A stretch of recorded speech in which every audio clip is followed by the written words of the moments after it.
आइए जल्दी आइए, कनेक्ट हो जाइए सभी लोग। Good afternoon, Imamuddin Siddiqui. चलिए आइए फिर स्टार्ट करते हैं हम लोग अपना सेशन।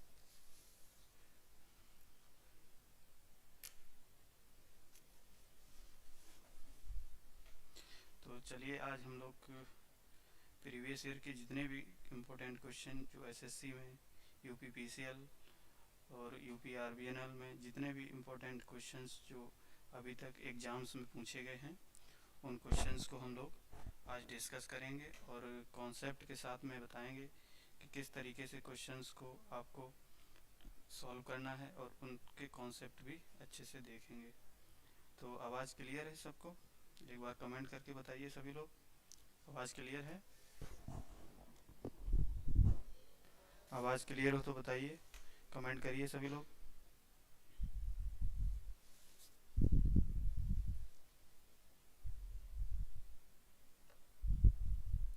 चलिए फिर स्टार्ट करते हैं अपना सेशन, ठीक है।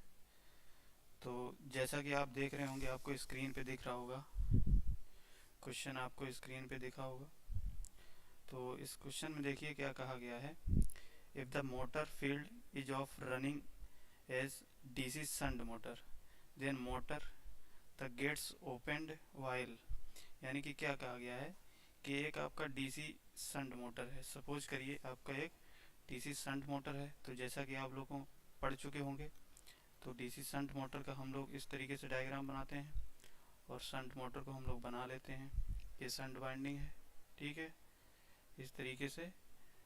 और ये यहाँ से सप्लाई देते हैं, यहाँ से सप्लाई हमने दिया। अब इस क्वेश्चन में क्या कहा गया है कि आपका डीसी शंट मोटर है, आपका रन कर रहा है। अचानक क्या होता है कि आपकी जो शंट फील्ड वाइंडिंग है ओपन कर दिया जाए या डिस्कनेक्ट कर दिया जाए, तो उस केस में मोटर किस तरीके से आपका व्यवहार देगा, यानी किस तरीके से बिहेव करेगा। ठीक है, तो जैसे कि हमने बताया कि जैसे ये आपकी वाइंडिंग है शंट वाइंडिंग। अब इस शंट वाइंडिंग को आप डिस्कनेक्ट कर दे रहे हैं, तो आपको मोटर क्या बचेगा, इस तरीके से बनेगा। यानी कि ये तो आपका क्या हो जाएगा, ओपन हो जाएगा ये वाइंडिंग, है ना। ये जब आपकी मोटर की वाइंडिंग ओपन हो जाएगा, और आप जानते हैं कि शंट मोटर में जो फ्लक्स होता है वो शंट वाइंडिंग में होता है, ठीक है। अगर आपकी करंट जब उसमें कोई करंट शंट वाइंडिंग में नहीं फ्लो होगी, तो उस केस में जो फ्लक्स होगा शंट वाइंडिंग में फाई एस एच, वो कैसा होगा, वो भी जीरो हो जाएगा। और वो जब जीरो हो जाएगा तो हम जानते हैं उसके अगर स्पीड का रिलेशन निकालते हैं, तो स्पीड का रिलेशन आप लोग पढ़े होंगे, एन प्रोपोर्शनल 1/फाई, यही होता है ना। तो ये 1/फाई होता है। अब यहाँ से अगर हम लोग देखें कि फ्लक्स आपका जीरो हो रहा है होगा, तो यहाँ से आप देख सकते हैं कि इसकी स्पीड क्या हो जाएगी, इसकी स्पीड आपकी इनफाइनाइट हो जाएगी कि नहीं। तो इस कॉन्सेप्ट से हम लोग देख सकते हैं कि अब अगर शंट वाइंडिंग को हम डिस्कनेक्ट कर देते हैं, तो मोटर की जो स्पीड होगी वो आपकी क्या हो जाएगी, मोटर की स्पीड बहुत हाई हो जाएगी, यानी कि डेंजरसली हाई हो जाएगी। ठीक है, तो देखिए इसमें ऑप्शन क्या हो जाएगा आपका। तो इसका ऑप्शन क्या हो जाएगा, ऑप्शन हो जाएगा आपका B, motor will attain dangerously high speed. ठीक है, तो ऑप्शन बी आपका इसमें आंसर हो जाएगा। चलिए नेक्स्ट क्वेश्चन देखते हैं इसमें। तो नेक्स्ट क्वेश्चन देखिए इसमें क्या बोला गया है। The Interpol winding is connected in, यानी कि एक मोटर है आपका, ठीक है, उसमें इंटरपोल आपने सुना होगा। तो इंटरपोल क्या होते हैं, आपके इंटरपोल जो होते हैं एक नैरो पोल होते हैं। क्या होते हैं, इंटरपोल एक नैरो पोल होते हैं। जो आपका मेन नैरो पोल का काम क्या होता है कि जो आर्मेचर रिएक्शन होती है, ठीक है, इस आर्मेचर रिएक्शन को ये रिड्यूस करते हैं। ठीक है, आर्मेचर रिएक्शन को रिड्यूस करने के लिए ये इंटरपोल्स लगाए जाते हैं। अब ये बताया, पूछा गया है क्वेश्चन में कि ये इंटरपोल जो होते हैं कैसे कनेक्ट होते हैं, किससे कनेक्ट होते हैं, आर्मेचर से कनेक्ट होते हैं या फील्ड वाइंडिंग से कनेक्ट होते हैं। तो हमेशा ध्यान रखेंगे कि जो इंटरपोल होते हैं वो इंटरपोल आपके आर्मेचर के सीरीज में कनेक्ट किए जाते हैं, क्योंकि आर्मेचर रिएक्शन को रिड्यूस करना है। इसलिए क्या होता है, इसका आंसर क्या हो जाएगा, इसका आंसर हो जाएगा ऑप्शन नंबर ए। ठीक है, तो आवाज़ क्लियर है। और चलिए फिर नेक्स्ट क्वेश्चन देखते हैं।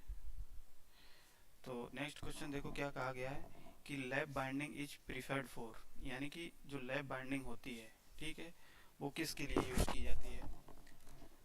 तो लैब बाइंडिंग आपकी, जैसे आपने सुना होगा कि लैब बाइंडिंग होती है, एक वेब बाइंडिंग होती है। ठीक है, यानी कि हमने आपको बताया था कि लैब बाइंडिंग और वेब बाइंडिंग दो टाइप की बाइंडिंग है। तो लैब बाइंडिंग में हमने आपको बताया कि जो नंबर ऑफ पैरेलल पाथ होते हैं वो पोल्स के बराबर होते हैं। ठीक है, ये चीज़ आप देखे होंगे। और जो वेब बाइंडिंग होती है उसमें जो नंबर ऑफ पैरेलल पाथ होते हैं वो ऑलवेज कितने होते हैं, दो होते हैं, हमेशा दो होते हैं। अब बात करते हैं कि पैरेलल पाथ, अब जितने पैरेलल पाथ होते हैं उस बेसिस पे आपकी क्या होती है, करंट जो है इंक्रीज होती है। ठीक है, तो ऐसे ही आप देख सकते हो कि अगर पोल की वैल्यू अगर बढ़ाओगे तो पोल की वैल्यू बढ़ाने पे क्या हो, number of parallel path increase हो जाएंगे। किस केस में, lab he number of parallel path use कर सकते हो। और दो पैरेलल पाथ यूज करने से क्या होगा आपका, उसका जो करंट की रेटिंग अगर बढ़ाना चाहोगे तो वो आप नहीं बढ़ा सकते हो। ठीक है, तो इसीलिए आप हमेशा ध्यान रखेंगे जो number of parallel path increase करेंगे तो आपकी करंट की रेटिंग बढ़ जाती है। तो यहाँ से आपका आंसर क्या हो जाएगा, यानी कि हाई करंट और लो वोल्टेज। तो आंसर क्या हो जाएगा, option number C. Option number C आपका आंसर हो जाएगा यहाँ से। ठीक है, चलिए नेक्स्ट क्वेश्चन देखते हैं।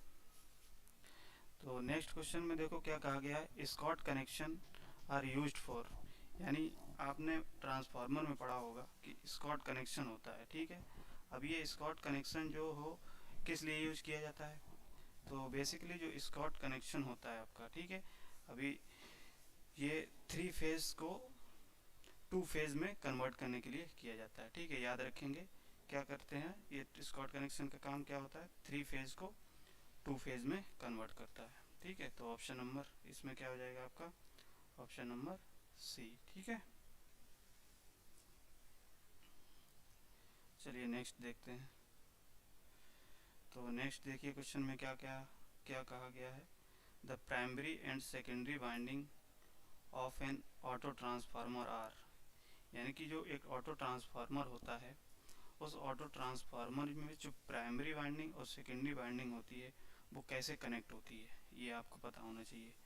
तो ट्रांसफार्मर, जो ऑटो ट्रांसफार्मर जो लोग पढ़े होंगे और जो लोग नहीं पढ़े हैं वो जब आगे पढ़ेंगे तो आप देखेंगे कि जो ऑटो ट्रांसफार्मर का इस तरीके से आपका बाइंडिंग्स आपकी लगी होती हैं। जैसे इस तरीके से स्ट्रक्चर बना होता है, अगर स्टेप डाउन है तो उस केस में आपका इस तरीके से स्ट्रक्चर बना होता है, अगर स्टेप अप है तो उस केस में आपका इस तरीके से बना होता है। ठीक है, तो ये ऑटो ट्रांसफार्मर का वाइंडिंग डायग्राम होता है।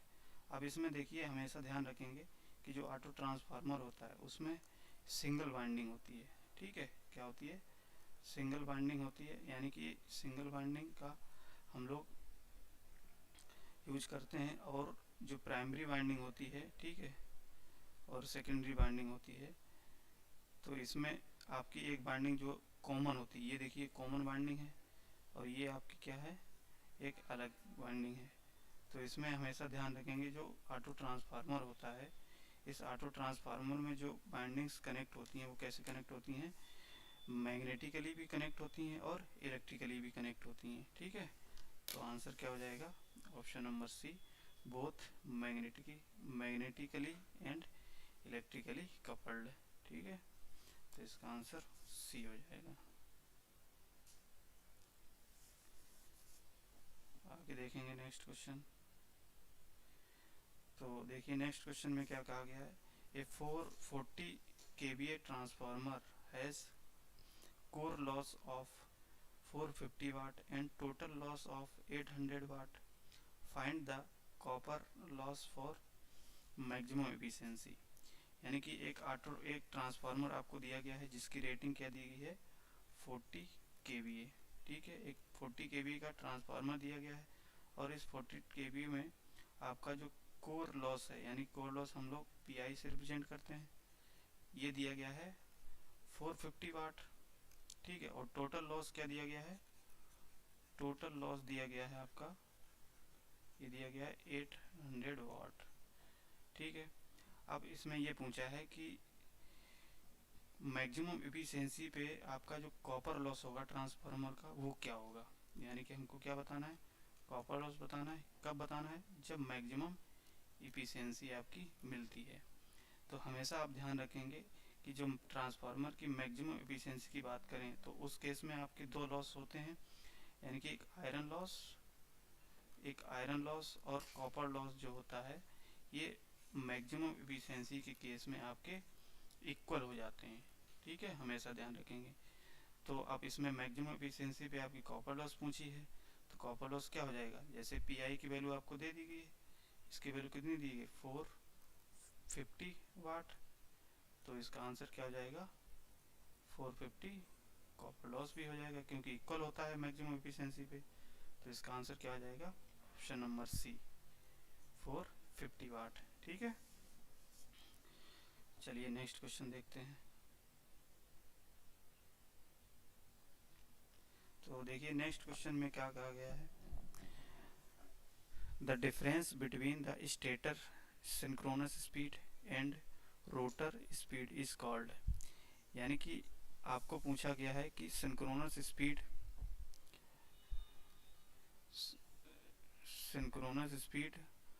और रोटर की स्पीड का अगर जब डिफरेंस करते हैं तो ये क्या कहलाता है, तो इसको हम लोग बोलते हैं, क्या बोलते हैं, स्लिप स्पीड। यही क्या होती है, स्लिप स्पीड होती है, आपने पढ़ा होगा स्लिप स्पीड, ठीक है। अगर परसेंटेज स्लिप स्पीड की बात करें,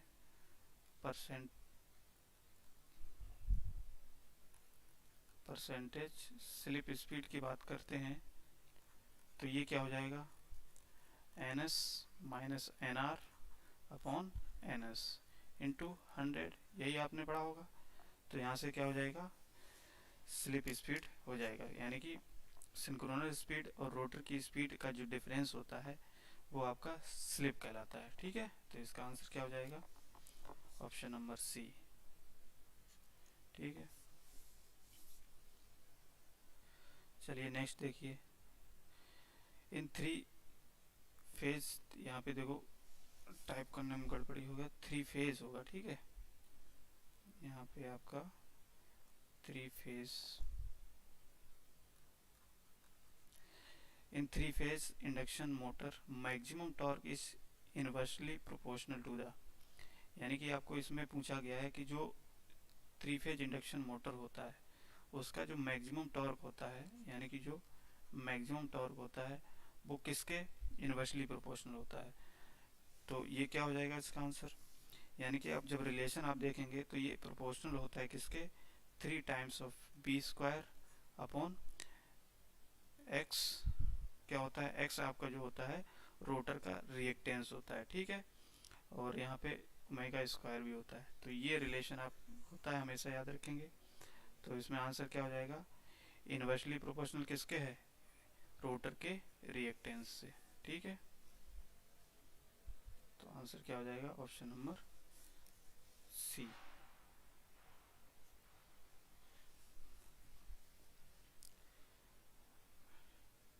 नेक्स्ट क्वेश्चन देखिए, ए हिस्टेरेसिस मोटर, यानी कि एक हिस्टेरेसिस मोटर है, ठीक है। उसमें दिया गया है, आपके ऑप्शन दिया गया है कि is not a self starting motor, यानी कि सेल्फ स्टार्टिंग मोटर नहीं होता है। Is a constant speed motor, एक कांस्टेंट स्पीड मोटर होता है।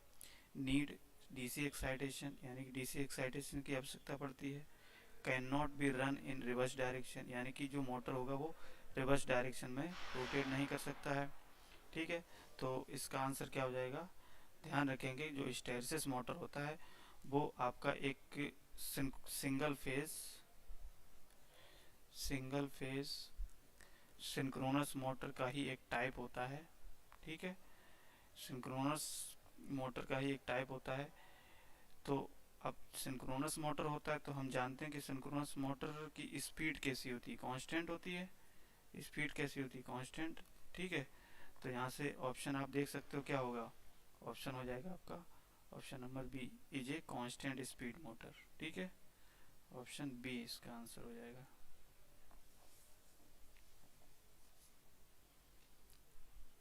नेक्स्ट क्वेश्चन देखते हैं। अब देखिए नेक्स्ट क्वेश्चन में क्या कहा गया, इन ए स्प्लिट फेज मोटर। एक स्प्लिट फेज मोटर है, जब आप सिंगल फेज इंडक्शन मोटर की बात करते हैं तो आपका उसी में आपको जो पहला टाइप होता है इसमें स्प्लिट फेज मोटर का। तो इस स्प्लिट फेज मोटर में आपका देखो ऑप्शन में क्या क्या दिया गया है, the starting winding is connected through a centrifugal switch, यानी कि जो स्टार्टिंग वाइंडिंग होती है वो एक सेंट्रीफ्यूगल स्विच से कनेक्ट होती है क्या, ये पूछ देखना है। दूसरा ऑप्शन क्या है, running winding is connected through a centrifugal switch, यानी कि जो रनिंग वाइंडिंग होती है वो सेंट्रीफ्यूगल स्विच से कनेक्ट होती है। Both starting and running winding are connected through a centrifugal switch, यानी कि जो स्टार्टिंग वाइंडिंग और जो रनिंग वाइंडिंग होती है दोनों सेंट्रीफ्यूगल स्विच से कनेक्ट होती हैं। या centrifugal switch is use to control supply voltage, यानी कि सेंट्रीफ्यूगल स्विच जो यूज किया जाता है वो सप्लाई वोल्टेज को कंट्रोल करने के लिए यूज किया जाता है। तो ये ऑप्शन आपके दिए गए हैं। अब इसमें ऑप्शन क्या हो जाएगा बताइए आप खुद।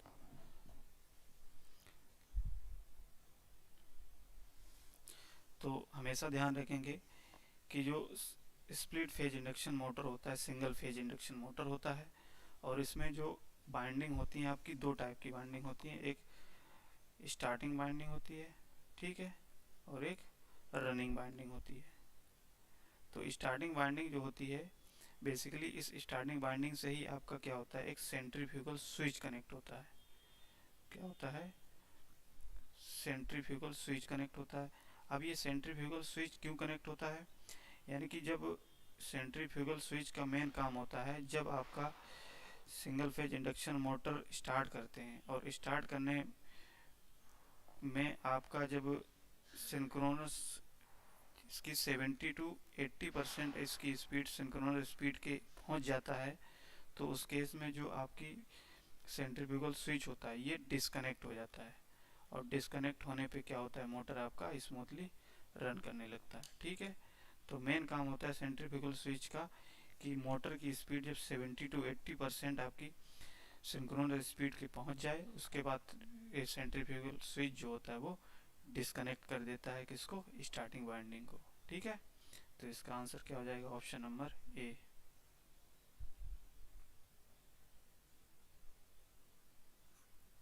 ऑप्शन नंबर ए हो जाएगा इसका आंसर।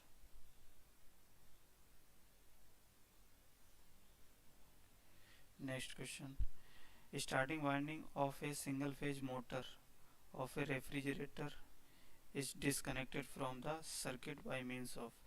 देखो अभी हमने बताया सेंट्रीफ्यूगल स्विच एक, हमेशा ध्यान रखेंगे जो सिंगल फेज इंडक्शन मोटर होते हैं उसमें एक सेंट्रीफ्यूगल स्विच यूज किया जाता है जो बाइंडिंग को डिस्कनेक्ट करने के लिए, जब मोटर आपका नॉर्मल स्पीड पे पहुंच जाता है, यानी कि 70 to 80% आपकी स्पीड सिंक्रोनस स्पीड हो जाती है, उस केस में सेंट्रीफ्यूगल स्विच का काम होता है स्टार्टिंग बाइंडिंग को डिस्कनेक्ट कर देना। ठीक है, तो देखिए वही आपका उसी टाइप का क्वेश्चन आपको इस तरीके से घुमा के पूछ दिया गया है, यानी कि एक रेफ्रिजरेटर है जिसमें सिंगल फेज मोटर का एक रेफ्रिजरेटर है, ठीक है, उसकी जो स्टार्टिंग वाइंडिंग है वो डिस्कनेक्ट कर दी जाती है सप्लाई से, ठीक है, सर्किट से। तो किससे की जाती है ये पूछा गया है, तो ऑप्शन इसमें देखिए क्या हो जाएगा, ऑप्शन नंबर सी, यानी कि कौन सा होगा, option number C, centrifugal switch से। तो सेंट्रीफ्यूगल स्विच का यूज करके डिस्कनेक्ट किया जाता है। चलिए नेक्स्ट क्वेश्चन देखते हैं। तो नेक्स्ट क्वेश्चन देखिए क्या पूछा गया है, the used on small lathes is usually, यानी कि एक लेथ मशीन होती है, आपने देखा होगा पढ़ा होगा, तो लेथ मशीन जो इस छोटी छोटी लेथ मशीन्स होती हैं इसमें कौन सा मोटर आपका यूज किया जाता है, तो हमेशा याद रखेंगे वो आपका डीसी शंट मोटर यूज किया जाता है। कौन सा किया जाता है, डीसी शंट मोटर। तो इसका आंसर क्या हो जाएगा, आंसर हो जाएगा option number B, DC shunt motor. ठीक है, क्योंकि लेथ मशीन में क्या होती है लगभग कांस्टेंट स्पीड पे मोटर रोटेट कराना होता है, तो इसलिए हम लोग क्या करते हैं, डीसी शंट मोटर ही एक ऐसा मोटर होता है जिसमें हम लोग स्पीड कंट्रोल कर सकते हैं। ठीक है, चलिए ऑप्शन नंबर बी हो जाएगा इसका आंसर। नेक्स्ट क्वेश्चन देखते हैं। अब देखिए उसी टाइप का एक और क्वेश्चन आपसे पूछ लिया गया है। If the centrifugal switch does not open at 70 to 80% of synchronous speed of motor it would be result. यानी कि क्या कहा गया है, यानी कि जो अब देखिए इसमें जो है क्वेश्चन में थोड़ी टाइपिंग हो गई है गड़बड़, तो यहाँ पे इंडक्शन मोटर होगा, ठीक है, इंडक्शन मोटर। ठीक, इसमें क्या कहा गया है कि अगर इंडक्शन मोटर में जो सेंट्रीफ्यूगल स्विच होता है सिंगल फेज इंडक्शन मोटर में, अगर वह स्विच 70 to 80% आपकी स्पीड सिंक्रोनस स्पीड मिल जाती है, सॉरी ये तो सही है, ये सिंक्रोनस स्पीड पूछा गया ना, ये सही है। तो इसमें क्या है, आपकी 70 to 80% जब स्पीड हो जाती है तो उस केस में अगर आपका सेंट्रीफ्यूगल स्विच जो है डिस्कनेक्ट नहीं होता है तो उस केस में क्या हो जाएगा, तो ये पूछा गया है। क्या होगा, डैमेज द स्टार्टिंग बाइंडिंग, या डैमेज द सेंट्रीफ्यूगल स्विच, या ओवरलोडिंग ऑफ रनिंग बाइंडिंग, या नन ऑफ दिस, यानी कि इनमें से कोई नहीं। तो इसमें आंसर क्या हो जाएगा, आंसर हो जाएगा option number A, damage the starting binding. तो अगर आपका स्विच जो सेंट्रीफ्यूगल स्विच है अगर ये ओपन नहीं हुआ, यानी कि स्टार्टिंग बाइंडिंग ओपन नहीं हुई, तो उस केस में क्या हो जाएगा, आपका जो स्टार्टिंग बाइंडिंग होगी वो डैमेज हो जाएगी, ठीक है, यानी कि खराब हो जाएगी। तो इसका आंसर क्या हो जाएगा, option number A.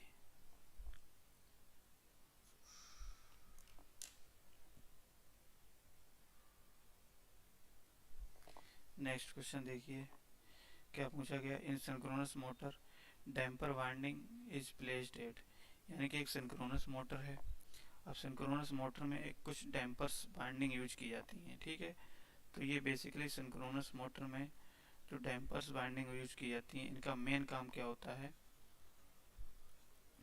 Damper winding, इनका मेन काम होता है रोटर ऑक्सीलेशन को, रोटर ऑक्सीलेशंस को कम करने के लिए, ठीक है। और क्या करती हैं, और ये टेम्पर वाइंडिंग मोटर को स्टार्ट करने के लिए भी यूज की जाती हैं। हमेशा ये पॉइंट याद रखेंगे, स्टार्ट करने के लिए।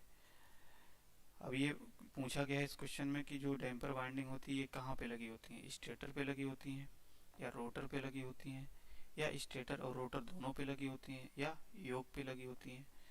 तो इसका आंसर क्या हो जाएगा, ये जो डैम्पर वाइंडिंग होती हैं वो रोटर पे लगी होती हैं। कहाँ लगी होती हैं, रोटर पे। तो इसका आंसर क्या हो जाएगा, ऑप्शन नंबर बी, ठीक है। तो चलिए नेक्स्ट क्वेश्चन देखते हैं। तो नेक्स्ट क्वेश्चन में देखिए क्या कहा गया है, a DC generator used for AC welding should have, ठीक है। तो इसको बताइए क्या होगा इसमें, ट्राई करिए आप भी।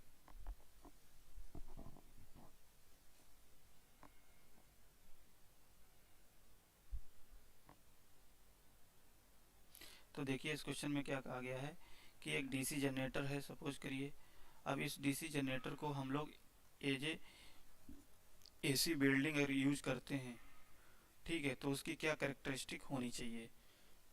तो देखिए हमेशा ध्यान रखेंगे कि जो बिल्डिंग के लिए, एसी बिल्डिंग के लिए यूज की जाती है वो कैरेक्टरिस्टिक आपकी कैसी होनी चाहिए, ड्रोपिंग नेचर की होनी चाहिए। कैसी, ड्रोपिंग नेचर की होनी चाहिए। अब ड्रोपिंग नेचर क्या होता है, तो जैसे आप एक्सटर्नल अगर कैरेक्टरिस्टिक देखेंगे जनरेटर की, तो एक्सटर्नल V और I A के बीच में होती है। इसकी कैरेक्टरिस्टिक जब हम एक्सटर्नल जनरेटर की कैरेक्टरिस्टिक देखते हैं तो आपकी इस तरीके से कुछ आपको दिखती है, ठीक है। तो इसमें ये जो पोर्शन होता है ये आपका कहलाता है राइजिंग कैरेक्टरिस्टिक, ठीक है, ये राइजिंग कैरेक्टरिस्टिक। और यहाँ इस पॉइंट से जब आपकी कैरेक्टरिस्टिक जब नीचे साइड गिरती है तो ये कहलाता है ड्रूपिंग, ठीक है। तो ड्रूपिंग नेचर, तो यही पूछा है कि आपको अगर डीसी जनरेटर है, अगर डीसी जनरेटर को एसी वेल्डिंग की तरह यूज करना है तो किस टाइप की कैरेक्टरिस्टिक उसकी होनी चाहिए, तो वो कैरेक्टरिस्टिक होनी चाहिए इस ड्रूपिंग नेचर की, ठीक है। तो इसका आंसर क्या हो जाएगा, option number B, drooping characteristic.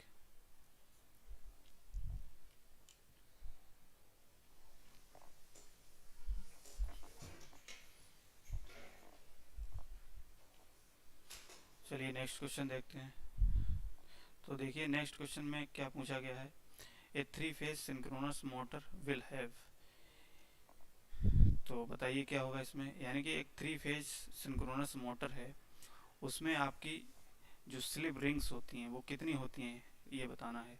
तो एक स्लिप रिंग का यूज किया जाता है, दूसरा ऑप्शन है 2 स्लिप रिंग्स, सी में नो स्लिप रिंग्स, और डी में क्या है 3 स्लिप रिंग्स। यानी कि इसमें जो आपकी स्लिप रिंग यूज की जाती हैं 3-फेज सिंक्रोनस मोटर में, वो आपकी हमेशा याद रखेंगे 2 स्लिप रिंग्स का यूज किया जाता है। कितना, 2 स्लिप रिंग। ठीक है, क्योंकि आप ये जानते हैं कि सिंक्रोनस मोटर जो होता है इसमें आपका जो रोटर होता है, इस रोटर को आप डीसी एक्साइटेशन देते हैं। ठीक है, तो डीसी एक्साइटेशन के केस में आप जानते हैं 2 पाथ होते हैं। तो उस केस में क्या होता है, आपका डीसी एक्साइटेशन के केस में हमेशा क्या करोगे, 2 स्लिप रिंग का यूज किया जाता है। ठीक है, हमेशा। तो इसका आंसर क्या हो जाएगा, ऑप्शन नंबर बी,